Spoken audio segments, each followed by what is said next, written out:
ചരിത്രത്തിലെ ഏറ്റവും വലുതും ദാരുണവുമായ ഒരു വിമാന അപകടമാണ് കഴിഞ്ഞ ദിവസം ഗുജറാത്തിൽ നടന്നത്. അഹമ്മദാബാദിൽ നിന്ന് ലണ്ടനിലേക്ക് പോയ എയർ ഇന്ത്യ ഫ്ലൈറ്റ് 171 ടേക്ക് ഓഫിന് പിന്നാലെ തകർന്നു വീണുണ്ടായ അപകടത്തിൽ 294 പേരാണ് മരിച്ചത്. വിമാനത്തിലുണ്ടായിരുന്ന 242 പേരിൽ 241 പേരും മരിച്ചു.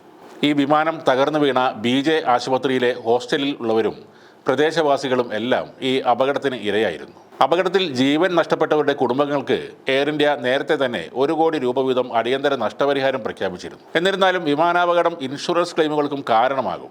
ഇത് കണക്കാക്കിയാൽ മൊത്തം തുക 1000 കോടി രൂപ വരെ ആകാം എന്നാണ് വിവിധ റിപ്പോർട്ടുകൾ സൂചിപ്പിക്കുന്നത്. വിമാനത്തിലെ യാത്രക്കാർക്ക് മരണമോ പരിക്കോ ഉണ്ടായാൽ എയർലൈനിൻ്റെ ബാധ്യതകൾ നിയന്ത്രിക്കുന്നത് അന്താരാഷ്ട്ര കൺവെൻഷനുകളാണ്.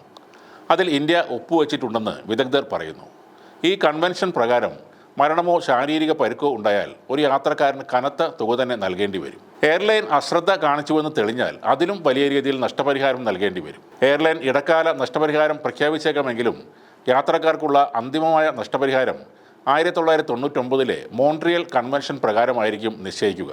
ബ്രോക്കറേജ് സ്ഥാപനമായ ഹൗഡൻ ഇന്ത്യയിലെ അമിത് അഗർവാൾ ഇക്കാര്യങ്ങൾ വാർത്താ ഏജൻസിയായ PTIയോട് പറയുകയും ചെയ്തു.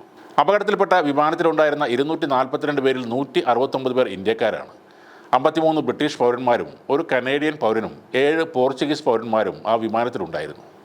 $20 ബില്യൺ ആഗോള വ്യോമയാന ഇൻഷുറൻസ് പരിപാടി പ്രകാരം എയർ ഇന്ത്യ തങ്ങളുടെ മുഴുവൻ ഫ്ലീറ്റും ഇൻഷുർ ചെയ്തിട്ടുണ്ട്. ഒരു ഡ്രീം ലൈനറിനെ അതിൻ്റെ കോൺഫിഗറേഷൻ, പഴക്കം, മറ്റ് ഘടകങ്ങൾ എന്നിവ വെച്ച് നോക്കുമ്പോൾ ഇൻഷുറൻസ് മൂല്യം $280 മില്യൺ വരെ ആകാമെന്നും അദ്ദേഹം പറയുന്നു.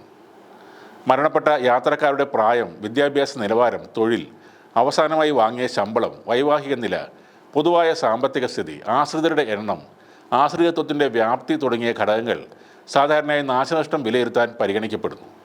അഹമ്മദാബാദ് അപകടത്തിലെ ക്ലെയിം ആകെ 1000 കോടി രൂപ വരെ ഉയർന്നേക്കാം എന്നാണ് കണക്ക് കൂട്ടുന്നത്. അഹമ്മദാബാദിലെ ഈ അപകടം ഇന്ത്യൻ വ്യോമയാന ചരിത്രത്തിലെ ഏറ്റവും മാരകവും ചെലവേറിയതുമായ അപകടങ്ങളിൽ ഒന്നായി മാറുമെന്നാണ് വിദഗ്ധർ പറയുന്നത്. വിമാനം വീണ പ്രദേശത്തുള്ള നഷ്ടം കൂടെ കണക്കാക്കുമ്പോൾ ഈ തുക വീണ്ടും ഉയരാനാണ് സാധ്യത.